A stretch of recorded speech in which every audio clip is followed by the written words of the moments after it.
Voilà, bienvenue, bonjour et bienvenue à cette tranche face à l'invité, en tout cas face à l'invité de ce soir. Reçoit pour vous l'honorable Baudouin Boissa Boutsumbu. Il est député conseiller de la République honoraire, également professeur ordinaire des universités, mais également membre de l'Union Sacrée, mais président du groupe de 14 dit G14. Bienvenue, professeur.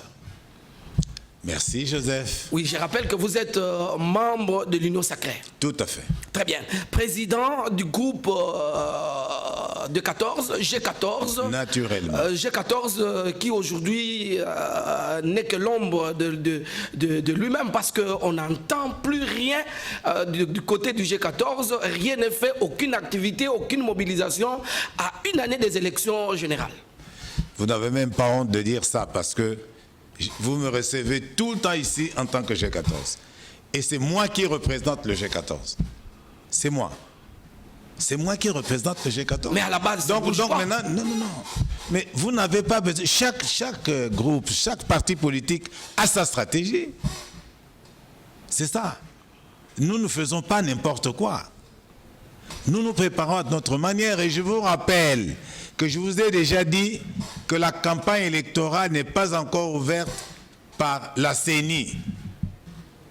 Elle n'est pas ouverte.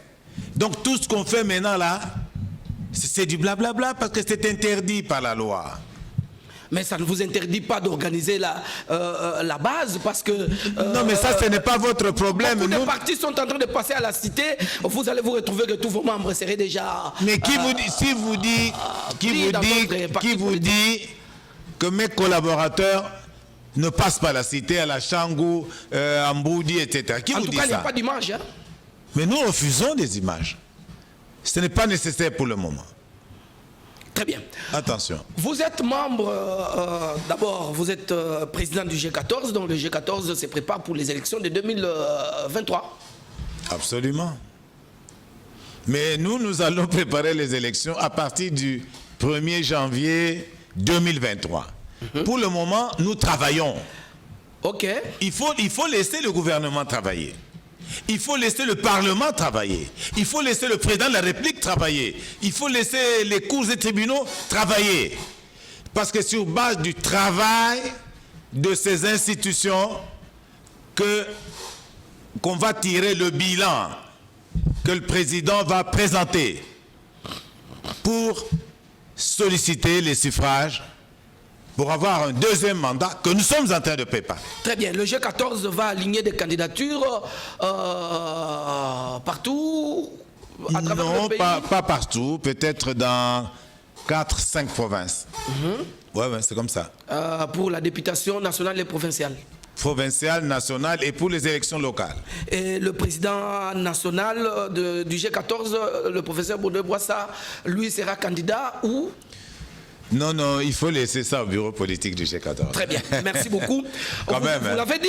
Vous êtes un fouineur de première catégorie, vous ne m'aurez pas. Vous l'avez dit, vous êtes membre de l'Union Sacrée, mais oui, ça bouge hein, dans l'Union Sacrée, ça picote partout, il y a qu'est-ce que je peux dire, de flèches qui se lancent de part et d'autre. La machine ou la maison Union Sacrée semble se noyer. Mais je pense que vous ne savez pas ce que c'est que l'Union Sacrée. L'Union Sacrée, c'est la famille politique du président Félix-Antoine Tshisekedi Tshilombo. C'est toute la famille politique.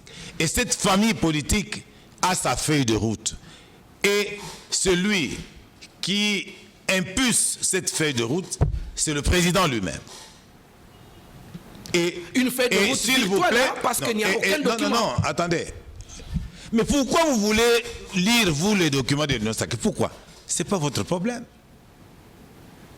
L'Union Sacrée est née à la suite des consultations de la classe politique, de la société civile, du chef de l'État, consultations qui ont conduit à la rupture de l'alliance entre les FCC et CACH. Et en ce moment-là, nous avons créé cette union sacrée qui fonctionne. Elle fonctionne à la présidence, elle fonctionne au gouvernement, elle fonctionne au Parlement. où nous sommes majoritaires. C'est ça. Très bien. Alors il ne faut pas chercher loin. Hein. L'union sacrée, c'est ça. Et le gouvernement que vous voyez là, c'est le gouvernement de l'union sacrée. Le gouvernement de l'union sacrée. Non, né de la révolution qui s'est passée à la fois à l'Assemblée nationale et au Sénat. Oui, parmi les révolutionnaires voilà. figure le député de l'Ensemble pour la République, ou l'Ensemble pour le changement. Je rectifie. L'Ensemble pour le changement. Oui, oui. Et qui sont là. Et qui sont là. Ils sont à 40 et ils sont exprimés. Leur chef et leur institution ou leur, disons, on dit quoi, leur direction politique a déclaré qu'il ne va pas partager le bilan de Félix Tshisekedi qu'il juge catastrophique. Moi, je ne vous comprends pas. Il ne faut pas confondre M. Olivier Kamitatou, directeur de cabinet du président de Ensemble pour la République, et Ensemble pour le changement. C'est différent. Le parti politique Ensemble pour la République, hein, ce n'est pas l'essentiel du regroupement politique Ensemble pour le changement. Même si les deux sont présidés par la même personne. Ça, c'est des un. Des deux, je pense que nous ne pouvons prendre au sérieux que les déclarations que fait M. Moïse Katumbi, qui est le président de l'Ensemble pour le changement. C'est tout. C'est lui seul qui représente Ensemble. Ce n'est pas tout le monde. Mais Olivier et donc, les déclarations d'Olivier Kamitatou, bon, ce sont des déclarations, hein. Il a le droit d'en faire, hein. Mais je crois que ce n'est pas lui le porte-parole d'Ensemble pour le changement. Et vous avez vu ce qui vient de se passer au Parlement hier, hein. 80 députés nationaux d'Ensemble pour le changement, oui. Ouais, ont dit qu'ils sont union sacrée. Et que union sacrée, ça marche. Et qu'ils optent pour que Félix Antoine Tshisekedi soit leur candidat à la présidence en deuxième. Ce n'est pas clair, ça. C'est clair. C'est clair. Alors, nous n'entrons pas, non. Oui. Nous n'entrons pas dans la gestion politique du regroupement politique. Oui. Ce n'est pas ça le débat. Mais nous constatons que nous sommes là. Ce regroupement est avec nous. C'est tout. Même si le reste, ça nous intéresse pas. Même non, si le reste, Katumbi tient toujours des discours. Non, le reste, non, c'est de la distraction. Très bien. Oui, on veut nous distraire parce que nous avons des résultats. En fait, c'est ça le problème. Et nous n'allons pas être distraits. Hein. Très bien. On ne va pas écouter les sirènes. Nous n'avons pas besoin de ça. Bien, alors... Nous avons besoin du travail parce que le peuple nous attend en décembre 2023. En même temps... Et là, Félix Antoine va présenter son bilan qui risque d'être positif. En même temps, un autre poids lourd de l'Union sacrée, à la personne de Vital Kamerhe, en tournée de paix à l'est du pays, a fait des déclarations surprenantes au niveau de Kindu, dans le Maniema, où il critique même l'action gouvernementale. Il a tenu des discours d'un véritable opposant, et puis il n'a jamais cité, ne fût-ce que le nom de Félix Tshisekedi dans tout son parcours. Lorsque vous faites la lecture de tout ça, vous ne comprenez pas toujours que l'Union sacrée, à l'approche des élections ou à la veille des élections, si déjà on constate tous ces comportements, vous ne craignez pas que vous alliez aux élections avec un ordre dispersé? Mais je ne vous comprends pas. Jusqu'à présent, nous n'avons pas encore dissous le CACH, au sein duquel se trouve l'UNC, présidé par Vital Kamerhe, jusqu'à présent. Et le CACH est présidé par Félix Antoine Tshisekedi Tshilombo. C'est clair. Ça, c'est un. Des deux. Vital Kamerhe, que je connais bien, c'est un homme politique qui a beaucoup d'expérience. Il a même été président de l'Assemblée nationale. Vital Kamerhe a été le directeur de cabinet du président de la République. Vital Kamerhe a eu des ennuis judiciaires. Et Vital Kamerhe vient d'être acquitté. Il va être miraculeusement acquitté. Une fois acquitté, Vital Kamerhe est un homme politique. Il a le droit de se présenter comme homme politique. Il est libre de penser d'esprit. C'est un grand universitaire. Et l'universitaire, c'est celui qui est libre de penser d'esprit. Mais Vital n'a jamais dit qu'il n'est plus avec Félix Antoine Tshisekedi. Il a dit ça quel jour? Il a dit ça quel jour? Jamais. Ça, c'est de un.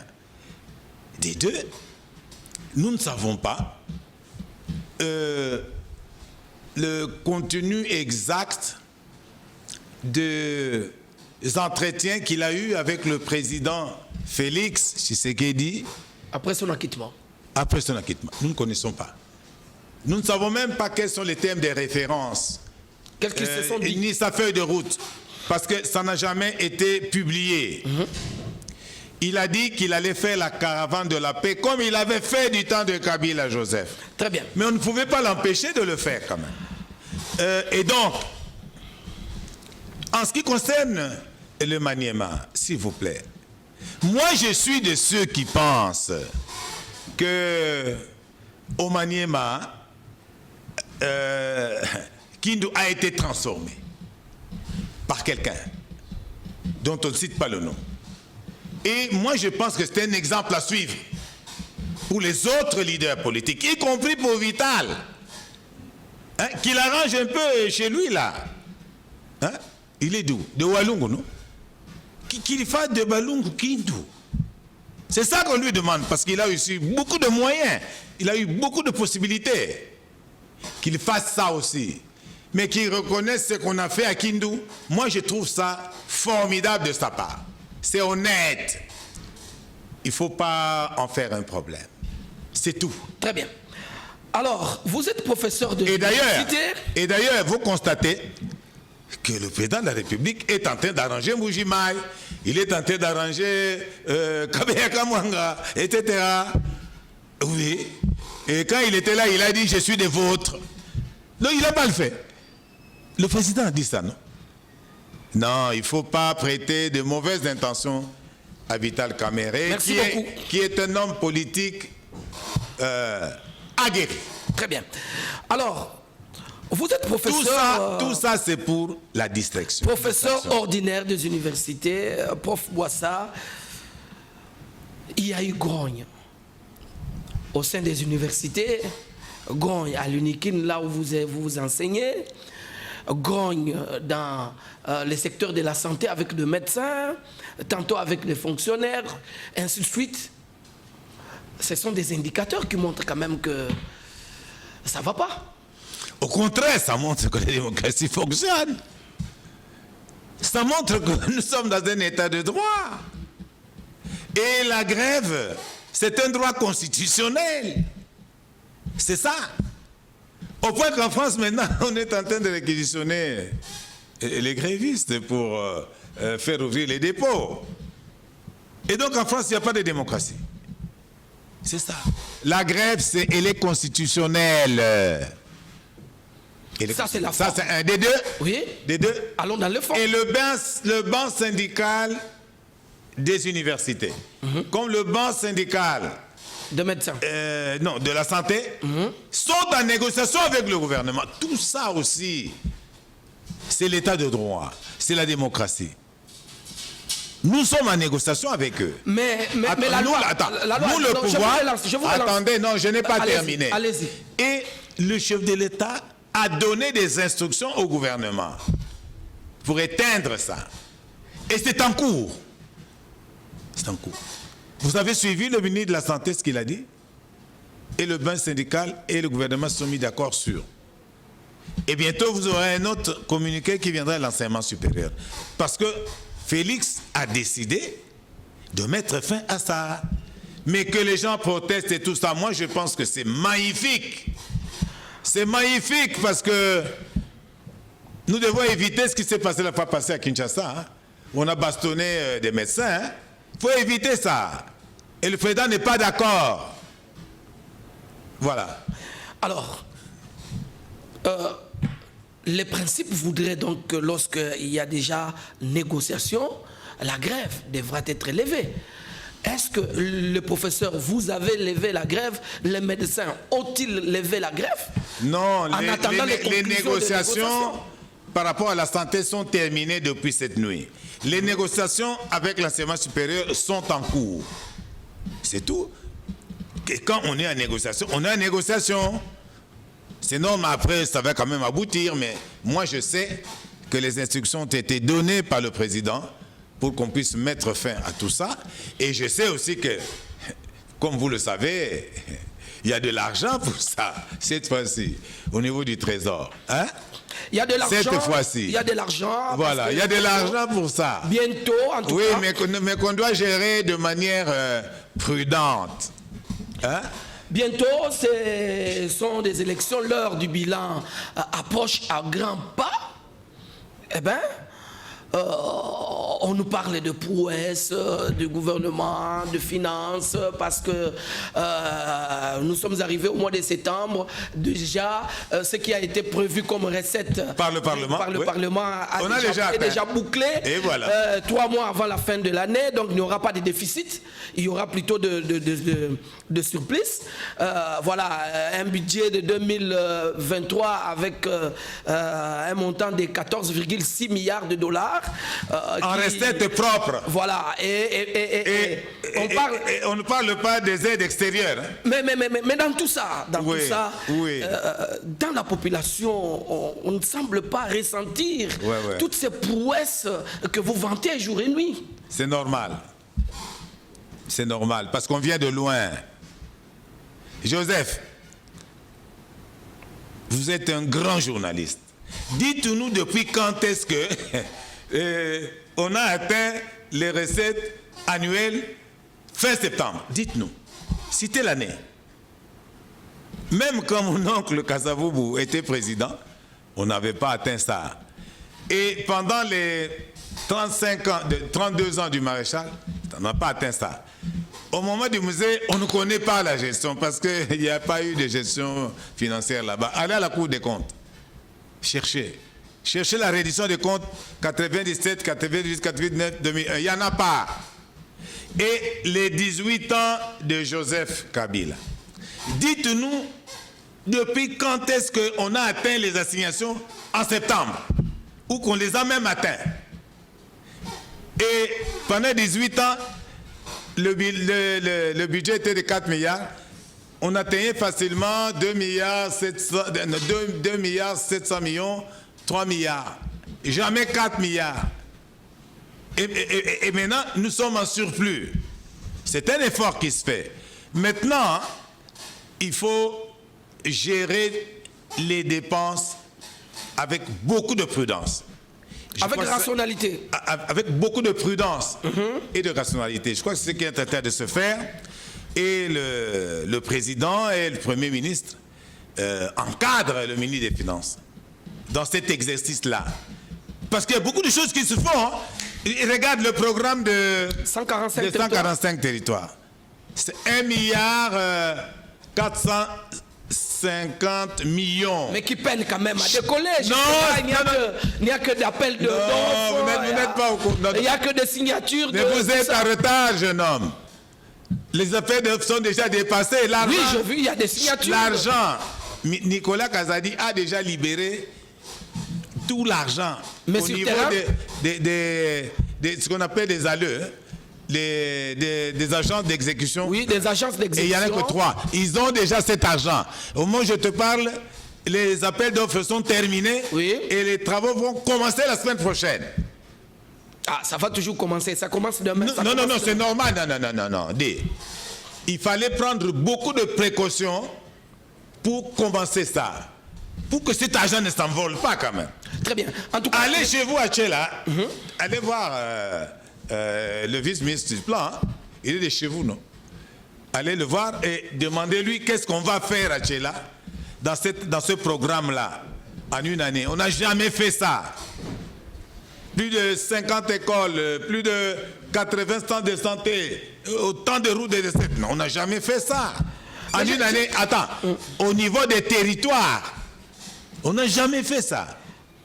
J'ai reçu ici... Et les territoires sont des entités déconcentrées. J'ai reçu ici, monsieur le professeur, Oui. les cadres du PPRD qui ont déclaré, mais écoutez, avec les 4 milliards de budget de Joseph Kabila, les gens vivaient encore mieux que le 11 milliards, 14 milliards de Non, ils ont raison de le dire. de Félix Ils ont raison de le dire. donc, comme pour dire que cet argent Oui. va se terminer dans les poches des cadres. Oui, est-ce qu'ils peuvent nous dire la différence là, hein, de 12 milliards, 12 milliards moins 4 milliards, la différence là partait où? Les milliards là, qui étaient là et qui n'étaient pas visibles partaient où? Ils doivent se taire, les amis. Ils doivent se taire, parce que si les cours des tribunaux entrent maintenant dans cette affaire, ils vont se retrouver tous à Makala. C'est ça. Ils doivent se taire. Qui disent où partait cet argent que l'IGF, hein, grâce à l'IGF, on a démontré que voilà, le vrai argent, c'est ça. Mais la différence, là, partait où? Ça partait au PPRD. Ils doivent se taire. Très bien. Alors, vos opposants ne cessent de dire dernièrement, il n'y a pas très longtemps, on a suivi un de vos anciens grands alliés, j'ai cité Franck Diongo et les autres, pour continuer à fustiger le programme de gratuité de l'enseignement qui est un grand échec pour eux. Pourquoi les opposants ne cessent, et même certains observateurs de la société civile ne cessent d'insister que ce programme, ce projet, cette réforme-là est un grand échec? Bon, d'abord, vous avez cité mon jeune frère, Franck, pour lequel j'ai beaucoup d'amitié et d'appréciation. Vous savez, en politique, hein, un moment, on dit non, moi, je quitte. C'est son droit. Mais il faut toujours le faire avec élégance. D'abord, on informe le partenaire, hein, que pour telle raison, j'ai terminé, et puis on la boucle. C'est mieux. Parce que mon ami Franck, il a commencé la politique à Sun City en 2002. Et quand on a fini le dialogue intercongolais, il a préféré adhérer avec l'UDPS à l'ASD.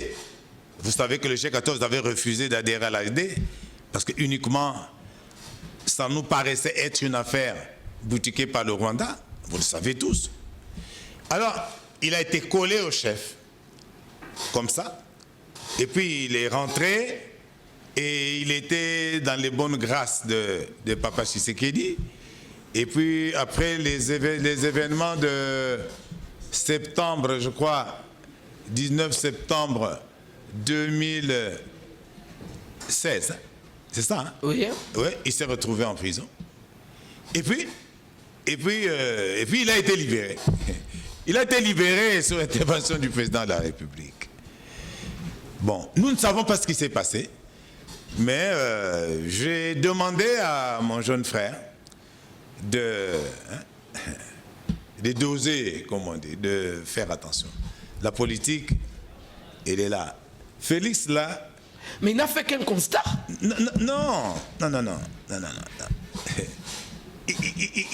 Il a été avec nous. Il a été avec nous. Donc, c'est une chose à dire. Il vient dans la famille politique, il nous le dit. Ce n'est pas nécessaire d'aller crier ça sous les toits. Ce n'est pas bon politiquement. Donc pour vous, le programme de la bon. gratuité de l'enseignement, ça marche? Ça marche très bien. Mais lui ne peut pas parler de la gratuité. Il est politologue. Mais ce n'est pas quelqu'un de l'enseignement. Il a enseigné où? Il a enseigné à l'école primaire, il a enseigné à l'école secondaire, il a enseigné à l'université. Alors c'est vous qui êtes enseignant, dites-nous. Attendez, depuis... Nous n'avons plus que 2 minutes pour l'émission. Depuis qu'il a terminé ses études à Lubumbashi, est-ce qu'il a enseigné? Non. Je vous dis que cette gratuité de l'enseignement à ce stade, allez, mais suivez le bilan que vient de faire le professeur Tony Mwaba. Mais plus de 4 millions d'enfants que nous avons remis à l'école. si pas plus. Et les écoles ont maintenant des frais de fonctionnement qu'ils n'avaient pas. Les enseignants, leurs salaires ont triplé. Non. Et ce programme, c'est dans tout le pays. Et c'est tout le monde qui loue ça, y compris l'Église catholique. Vous allez dire que ça ne marche pas. Mais ça signifie que vous êtes borgne ou aveugle.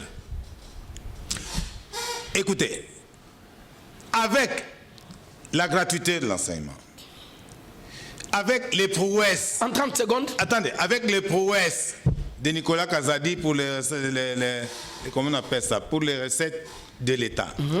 Avec le travail qu'a Jean-Pierre Liao à la fonction publique dans la modernisation, etc. Non. Mais ce sont des faits que tout le monde voit. C'est suffisant pour se présenter en 2023 et défendre positivement. Attendez, et ceux qui ne voient pas, qu'ils aillent voir les ophtalmologues. Ils vont voir. Parce que ce n'est pas facile à faire. Voilà. Professeur, nous sommes à la fin de l'émission. Un mot quand même dans une minute pour boucler l'émission sur un mot sur Bounaganda. Bon, Bounaganda, bon, c'est une affaire triste, hein, qui d'ailleurs a conduit le chef à faire le nettoyage, hein, au niveau du haut commandement militaire. Moi, le plaisir que j'ai dans cette affaire, c'est qu'il y a 1 mois et demi, avec vous ici, j'avais dit, mais pourquoi le gouvernement n'identifie pas le commanditaire, l'auteur de ce qui se passe à Bounaganda? Je vous avais dit ça. Et récemment, le président de la République, à la SADC, il leur dit, c'est le Rwanda. Il part aux Nations Unies, il dit, c'est le Rwanda. Maintenant, au moins, c'est clair. C'est clair. Et comme c'est clair, les forces de défense et de sécurité sont en train de travailler pour mettre fin. On peut récupérer quand même. Oui. Voilà. Je te dis que nous sommes 100 millions. Hein. Même à pied, nous pouvons arriver à Kigali. Nous sommes arrivés à la fin. Il n'y aura plus de vivants là-bas parce qu'ils sont 25 millions. Professeur Boissa, vous avez 30 minutes pour conclure l'émission. 30 secondes 30 secondes, je m'excuse en tout cas. Non, moi je pense qu'on est dans le bon, mais sur le plan social, il y a beaucoup de choses qui restent à faire.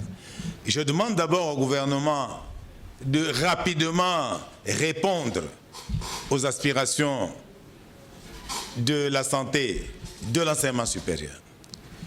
Je demande aussi à la population de ne pas écouter les sirènes, de ne pas être distrait, qu'ils n'oublient pas d'où nous venons. Nous venons d'une dictature militaire.